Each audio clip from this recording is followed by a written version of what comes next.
This is the all-new Peugeot 308, the French brand's city-friendly hatch or wagon that it says is right on par with Australia's premium players. And it's certainly got the European looks and less happily the European price tag to back up that claim. But what else has it got? And should you put one on your driveway? Let's go find out. But first, as always, if you're watching this on YouTube, make sure you comment, hit like, hit subscribe. That way you'll never miss a video. And check out carsguide.com.au for your full new car news and reviews fix. The 308 arrives in two pretty well equipped trims, kicking off at around 44k for the GT and stepping up to around 49k for the GT Premium. The wagon only comes in GT Premium guise, and it will sit you back just over 50k. All those prices are before on-road costs too. Now we'll cover all the safety stuff in a second, but you do get a whole heap of other stuff as standard. The GT models get a 10-inch central touchscreen and a second digital driver display, the latter also arriving with a 3D effect that takes a little getting used to at first. You also get wireless Apple CarPlay and Android Auto, which pairs nicely with the wireless device charging, Alcantara and leather look seats, 18-inch alloy wheels, and a 6-speaker stereo. Stepping up to the GT Premium hatch adds things like Napa leather seats, which are heated and deliver a massage in the front, a much better 10-speaker stereo, and a panoramic glass sunroof. For some reason though, the GT Premium wagon still makes do with a 6-speaker stereo, despite sharing most of the other upgrades with its hatchback sibling. All 308s get Matrix LED headlights, LED taillights, and LED DRLs, and all get 3 years of connected car services, which are for now mostly just things like live maps and live weather updates. After that 3 years, if you want to continue them, you'll have to pay for them. Now, Peugeot talks a lot about road presence when they talk about the design of this car, and I've got to say, the little 308 offers plenty of it, most of it centered around this kind of complicated but still premium looking front end, which is now adorned with the new Peugeot badging for the first time in Australia. But here is my controversial claim for the day. I actually reckon the wagon looks better.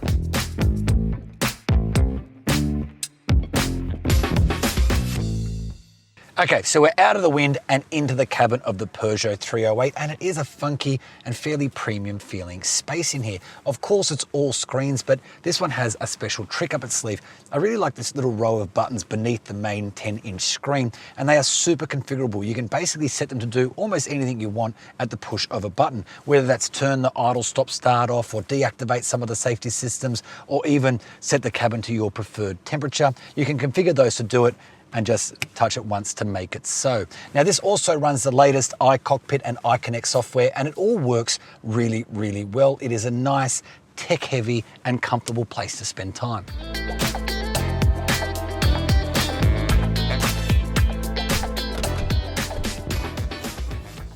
Now, there's no escaping the fact that this remains a city-friendly hatchback, but I've got to say I've been in much tighter back seats than this one. I'm sitting behind my own driving position. I'm 175 centimetres, and as you can see, I've got plenty of knee room and enough headroom too to not feel too claustrophobic. Now, you might struggle to get 3 adults across the back here, not least of which is because the tunnel cuts into legroom, but for 2, you can ride around back here fairly comfortably.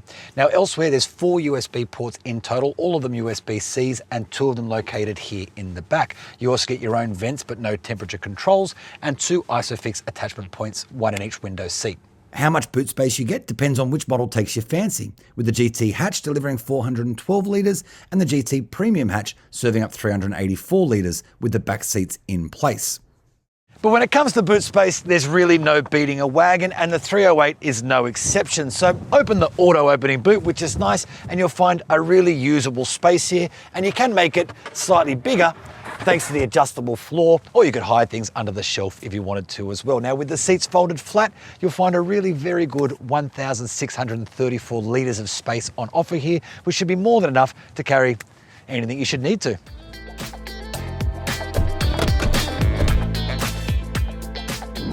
There's only one option for now, and that's a 1.2 litre 3-cylinder turbo petrol shared across all 308 grades. It's built for efficiency over out-and-out speed, and it pairs with an 8-speed automatic, feeding the front tyres. Peugeot says the 308 should sip 5.3 litres per 100 kilometres on the combined cycle and will emit 120 grams per kilometre of CO2. All of which means, if you can match those claims, that a near 1,000 kilometre driving range is on the cards from the 308's 52 litre fuel tank. So Peugeot described this all-new 308 as a real premium play for the brand. They don't want it to be considered amongst its mainstream rivals. They really see this as more of a competitor for your BMWs, Mercedes, Audis, things like that. But before we even begin to talk about the drive experience, I can tell you that the cabin experience does kind of fulfill those premium promises. There's a whole bunch of really cool technology in here. There's screens everywhere you look. The seats in the upper spec models are both heated and they even have a massage function. And it does kind of feel like a pretty premium offering. Even the driver's pinnacle display, which is of course all digital, even has this kind of 3D effect so you can see through the car into the screen behind it. It does take a little bit of getting used to. You blink a few times the first time you look at it, but it's actually really cool and just another little thing that separates this Peugeot from some of its mainstream competitors. Now the current 308 range is fitted with a little 3-cylinder engine, which is both good and bad in places. The bad is it's not lightning quick, although at no stage does it really feel drastically underpowered, just that it doesn't set the world on fire when you put your foot down. What it does do though, and this is pretty common to all 3-cylinder engines, is produce a really lovely little thrummy drive note. Now I don't know if you can hear that, but it's got this lovely little, almost raughty sounding soundtrack, which does have the added benefit of making it feel a little sportier than it necessarily is, just by the way that it sounds.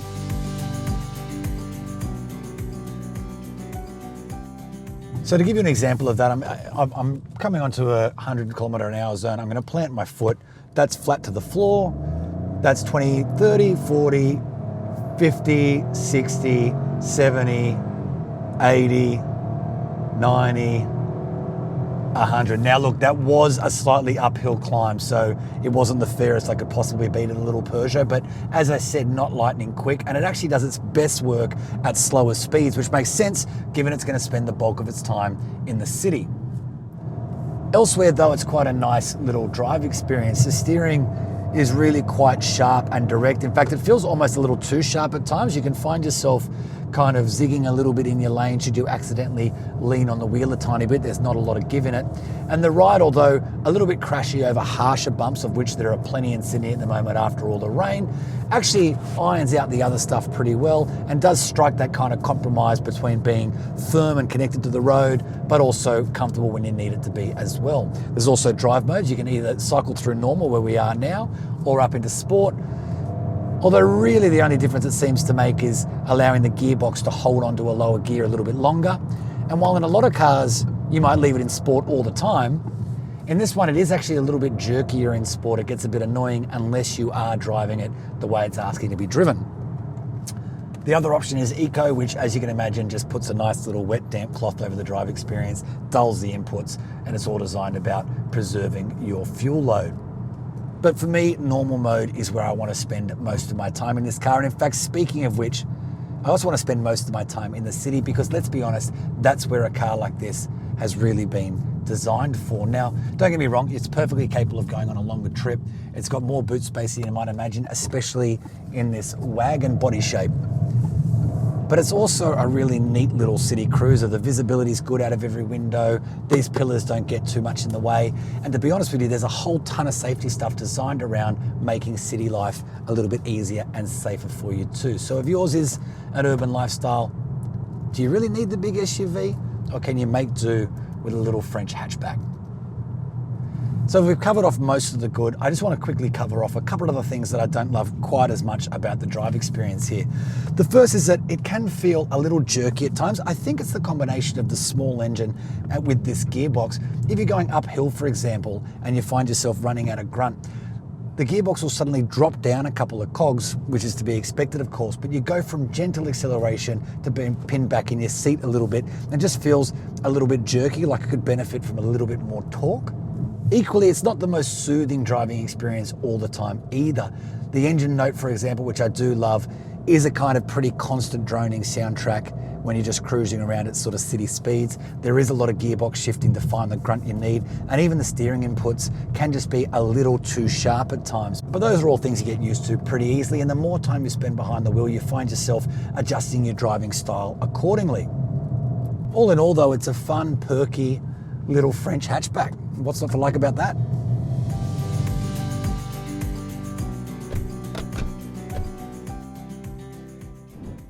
It's a decent safety offering here, with every 308 getting front, side and rear curtain airbags and a host of high-tech safety stuff. Think AEB with pedestrian and cyclist detection, rear cross traffic alert and lane keeping assistance, as well as blind spot warning that can now see up to 70 metres. It's yet to be ANCAP rated, but it scored a 4-star result in Euro NCAP testing.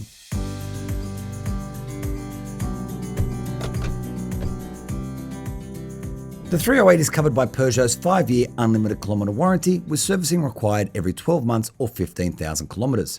Now, speaking of servicing, the brand's new service plans offer some decent discounts to those willing to prepay for their maintenance. Choose to do so, and the first 3 years will cost you $1,000, while 5 years will set you back $1,800.